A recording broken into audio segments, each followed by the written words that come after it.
High, this is me starting my day with hair wash. आज चक्क पहिल्यांदा एवढं लवकर उठले फक्त केस धुण्यासाठी आणि ह्याच गोष्टीसाठी मी लवकर उठू शकते. मग खिडकीतल्या येणाऱ्या थोड्याशा उन्हात मस्त केस सुकवले आणि आणि वा काय ऊन येत होतं. एवढं ऊन चांगलं सकाळी तर कधी बाहेर पण नाही पडत. तसं मी खूप दिवसांनी हे सकाळचं ऊन पाहते, त्याच्यामुळे मला असं वाटते वा काय स्किन ग्लो करते आहे. एवढं तर कधी पावडर थापून पण नाही झालं. वाव, जादू इन सर्च ऑफ धूप.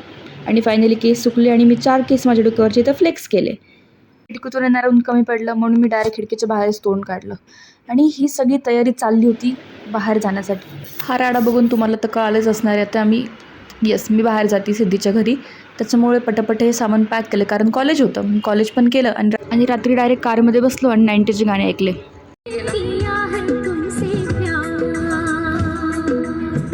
इतना करो ना मुझे प्यार. आणि इथं फायनली आम्ही घरी पोहोचलो आणि जेवणाची क्वांटिटी सगळ्यांना जास्त झाल्यामुळे इथं सगळे शतपावली करत होते. कुठलंच काम आमच्याकडून खूप वेळ शक्य न होत असल्यामुळे आम्ही बॅडमिंटनचा प्लॅन केला आणि ते ह्या पोरीने एवढं स्ट्रगल करून बॅडमिंटन काढलं. पण ह्या रॅकेट्स ॲक्च्युली बॅडमिंटनच्या नव्हत्या, त्या टेनिसच्या रॅकेट होत्या. पण आमच्यामध्ये टॅलेंट खूप असल्यामुळे आम्ही टेनिसच्या रॅकेटने पण बॅडमिंटन खेळलं.